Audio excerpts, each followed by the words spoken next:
Hello students, नई video में आपका पुनः स्वागत है।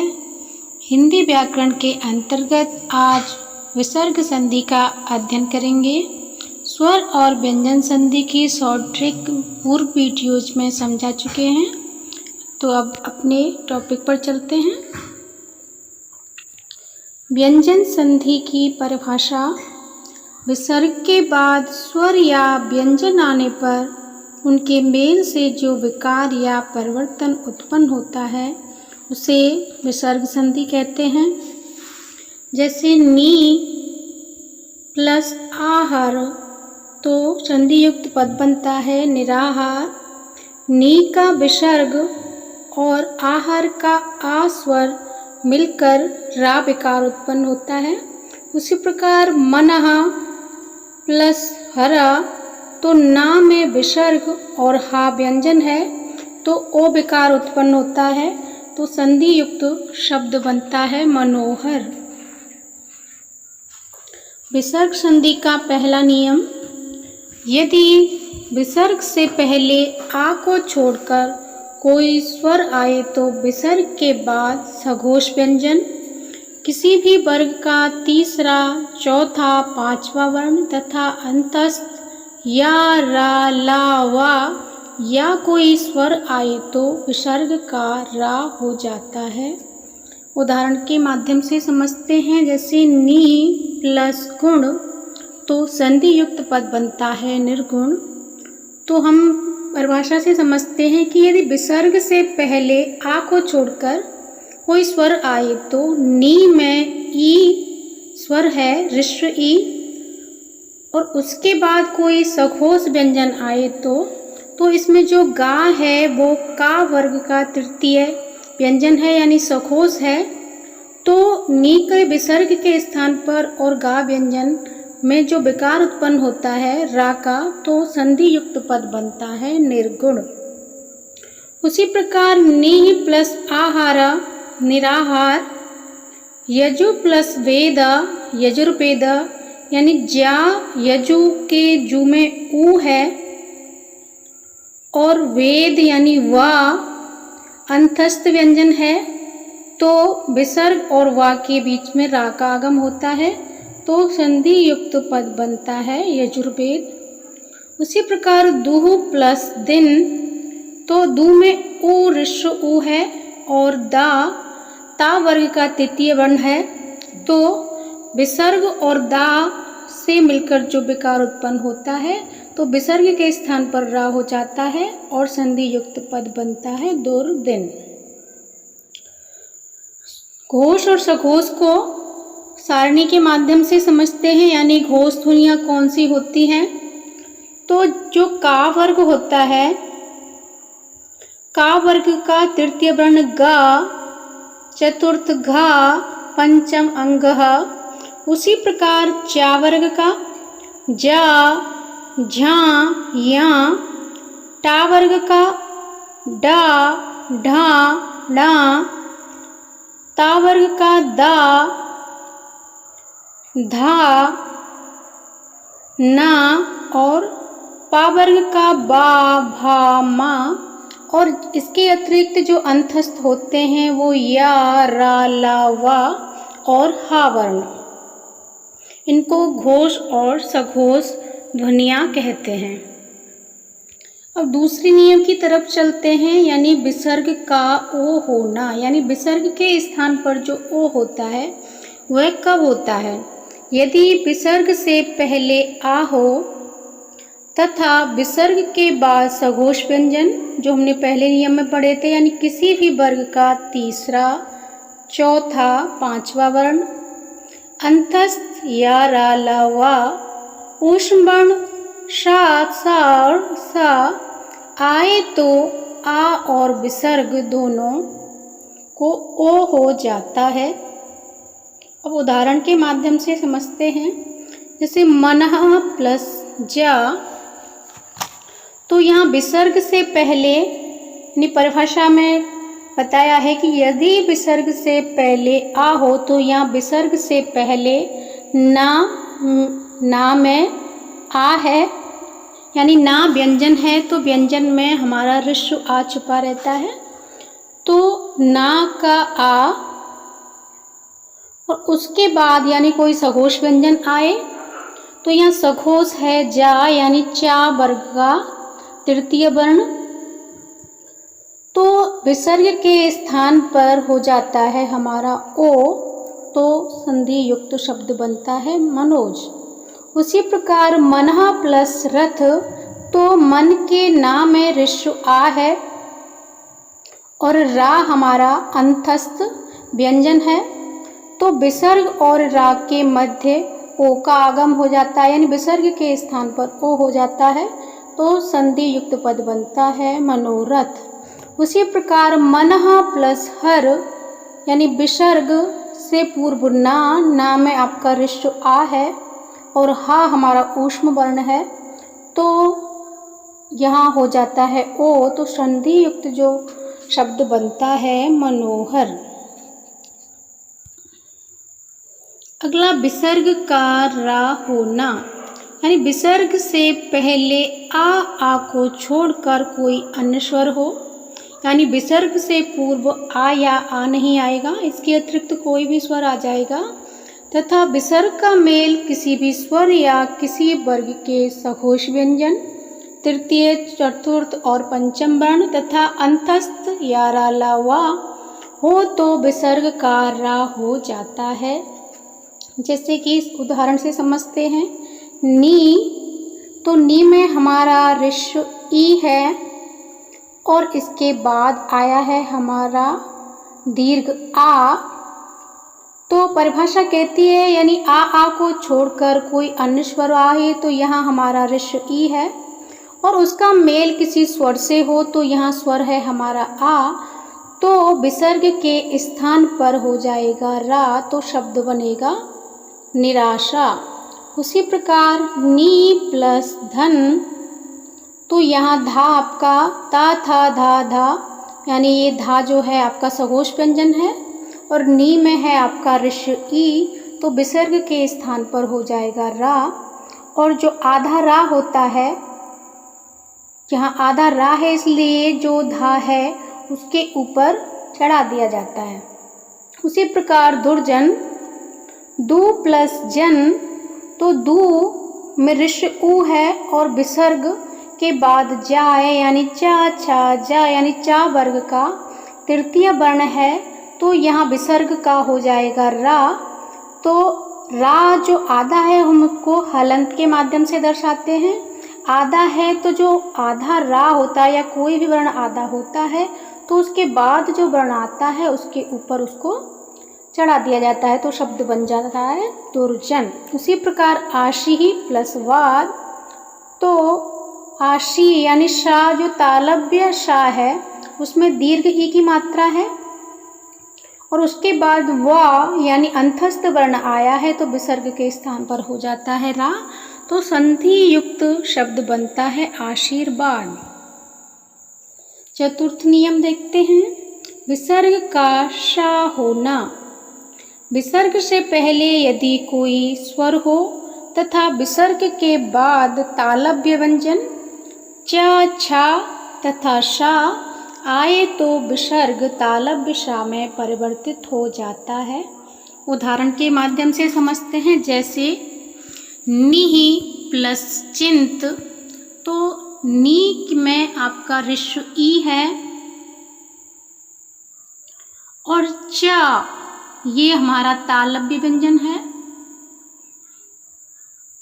तो परिभाषा कह दी है यदि कोई स्वर हो और विसर्ग के बाद कोई तालव्य व्यंजन आया तो विसर्ग का तालव्य शा हो जाता है, यानी विसर्ग प्लस चा आया है हमारा तो विसर्ग के स्थान पर हो जाएगा शा तालव्य, तो शब्द बनेगा निश्चिंत।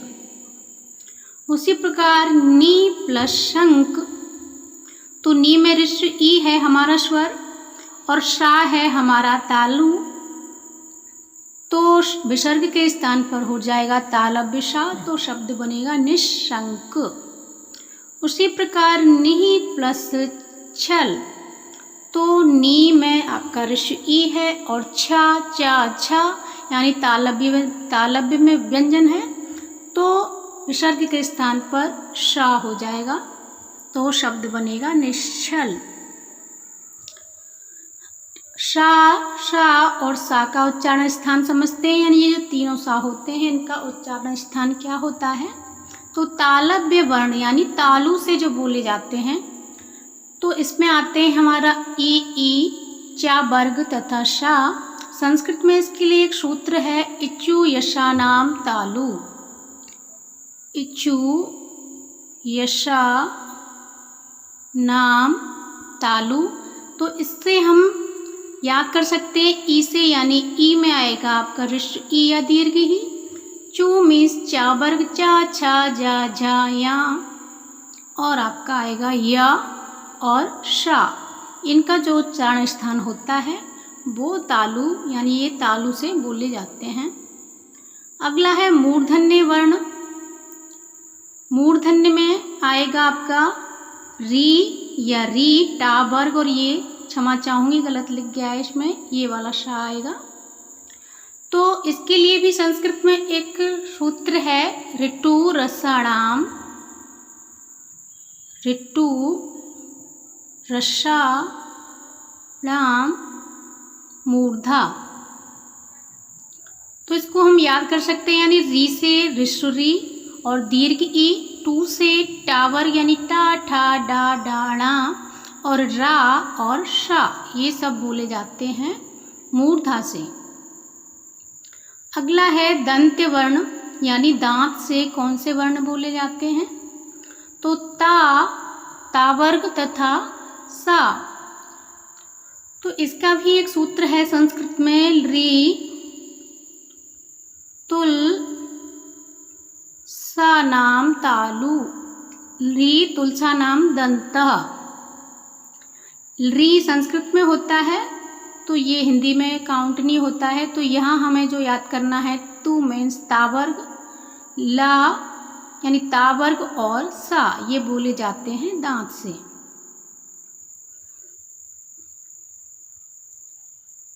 तो हमारा आगे बढ़ते हैं। विसर्ग का शा होना, यानी अभी हमने जो पढ़ा है तो ये मूर्धा वाला शा है। विसर्ग से पहले यदि ई या ऊ हो तथा विसर्ग का मेल अघोष व्यंजन, यानी इससे पहले हमने घोष और सघोष पढ़े थे, उसमें थे हमारे तृतीय वर्ण, चतुर्थ और पंचम। और यहाँ है हमारे का, खा, टा, ठा, पा, फा में से कोई हो तो विसर्ग का मूर्धन्य शा हो जाता है। उदाहरण के माध्यम से समझते हैं। जैसे निहि प्लस कलंकः, तो यहाँ विसर्ग से पूर्व हमारा ई है, नी में ऋष ई, और बाद में है हमारा का वर्ग का पहला वर्ण। तो हमारा जो विसर्ग है वह मूर्धन्य शा में परिवर्तित हो जाता है, यानी विसर्ग के बाद आया है हमारा का, तो विसर्ग के स्थान पर हो जाता है मूर्धन्य शा। उसी प्रकार अगला है धनु प्लस टंकार, धनुष टंकारी, यानी धनु के नु में ऋष ऊ है, और हमारा अगला है टा वर्ग। तो ऊ और टा का जब मेल होता है तो जो विसर्ग है हमारा धनु, तो विसर्ग के स्थान पर हो जाएगा शा यानी मूर्धन्य शा, तो शब्द बनेगा धनुष टंकार। उसी प्रकार निहि प्लस ठुर, तो यहाँ नी में ऋष ई है और ठा हमारा टा वर्ग का द्वितीय वर्ण है, तो विसर्ग के स्थान पर भी मूर्धन्य शा हो जाएगा। उसी प्रकार निहि प्लस प्राण निष्प्राण, तो नी में ऋष ई है और पा वर्ग का पहला वर्ण है, तो विसर्ग के स्थान पर होगा मूर्धन्य शा। उसी प्रकार नी प्लस फल, तो नी में भी ऋष ई है और पा वर्ग का द्वितीय वर्ण है, तो विसर्ग के स्थान पर मूर्धन्य शा हो जाता है। अघोष ध्वनियाँ कौन कौन सी होती हैं? समझते हैं। जैसे जिन ध्वनियों के उच्चारण में स्वतंत्र रूप से कंपन नहीं होता है, यानी घोष में कंपन होता है और अघोष में कंपन नहीं होता है, उन्हें अघोष ध्वनियाँ कहते हैं, जो प्रत्येक वर्ण का प्रथम, द्वितीय और ऊष्म वर्ण होते हैं। एक बार फिर से समझते हैं, यानी घोष जो ध्वनियाँ होती हैं, घोष या सघोष, उनमें जो वर्ण होते हैं प्रत्येक वर्ग का तृतीय, चतुर्थ और पंचम वर्ण और अंतस्थ, और जो घोष ध्वनियों में होते हैं प्रत्येक वर्ग का प्रथम, द्वितीय और ऊष्म वर्ण। ऊष्म वर्ण होते हैं शा, शा और सा, यानी तालव्य सा, मूर्धन्य सा और दंत सा। तो ये जो कुल मिला के होते हैं, यानी प्रत्येक वर्ग का, जैसे का वर्ग में होगा काखा, चा वर्ग में चाचा, टा वर्ग में टाठा, ता वर्ग में ताथा, पा वर्ग में पापा और ऊष्म वर्ण शा, शा और सा। तो ये कुल मिला के होते हैं 13। अगला है विसर्ग का सा होना। विसर्ग का मेल यदि ता या सा से हो तो विसर्ग दंत सा में परिवर्तित हो जाता है। जैसे नी प्लस तेज, तो नी का जो विसर्ग है उसका जो मेल है ता, यानी ता वर्ग से हो रहा है, तो विसर्ग के स्थान पर दंत सा हो जाता है, तो शब्द बनता है निस्तेज। उसी प्रकार निहि प्लस संतान, तो यहाँ नी का विसर्ग और संतान का सा, तो दोनों के मेल से जो विकार होता है सा का, और शब्द बनता है निस्संतान। अगला है विसर्ग का लोप होना, यानी कहाँ पर विसर्ग का लोप होता है। तो विसर्ग से पहले आ या आ हो तथा विसर्ग के बाद कोई भिन्न स्वर हो तो विसर्ग का लोप हो जाता है। जैसे अतः, तो ता में आपका ऋस्व आ है और उसके बाद विसर्ग आया है।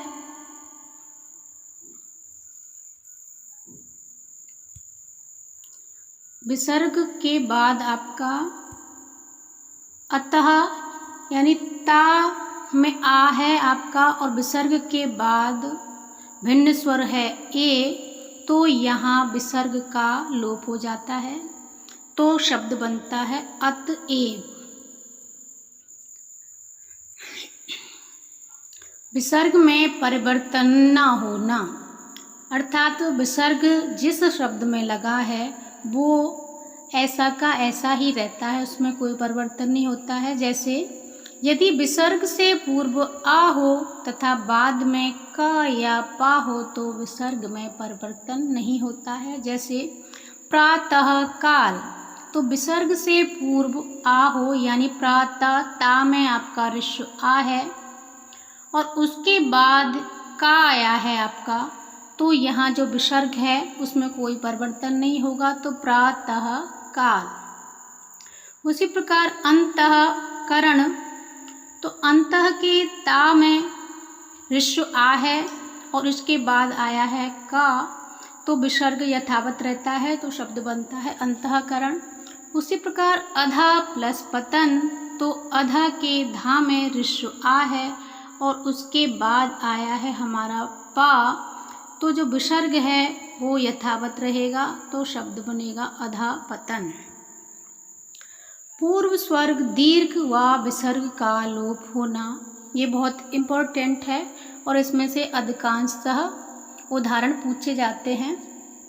यदि विसर्ग के बाद रा हो तो विसर्ग लुप्त हो जाता है और विसर्ग का पूर्व स्वर दीर्घ हो जाता है।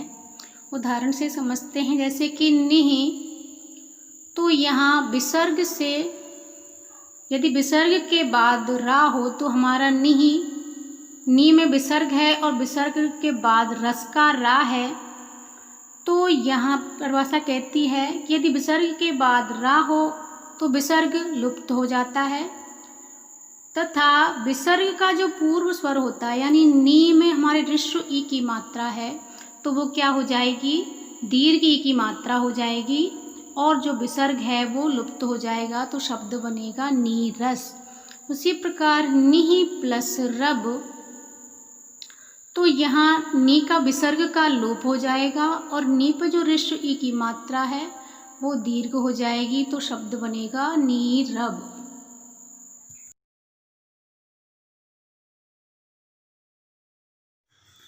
अगला नियम है, यदि विसर्ग के बाद सा, सा या सा आए तो विसर्ग भी उसी व्यंजन में बदल जाता है।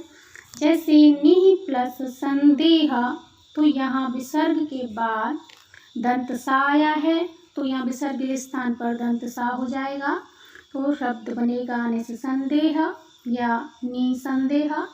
दोनों तरीके से लिख सकते हैं और दोनों ही सही हैं। इसी प्रकार दु प्लस साहस, तो यहाँ विसर्ग के बाद साहस का दंत सा आया है, तो विसर्ग के स्थान पर दंत सा हो जाएगा, तो शब्द बनेगा दुस्साहस या दुस्साहस। अगला है दु प्लस शासन, दुशासन या दुशासन, यानी विसर्ग के बाद हमारा तालव्य विषा आया है, तो विसर्ग के स्थान पर तालव्य विषा हो गया, तो दुशासन और दुशासन शब्द बनते हैं। अगला है वय प्लस षष्ठी, तो यहाँ वय के विसर्ग के बाद मूर्धन्य ष आया है, तो विसर्ग के स्थान पर मूर्धन्य ष हो जाएगा, तो शब्द बनेगा वयष्ठी या वयष्ठी। Thank you.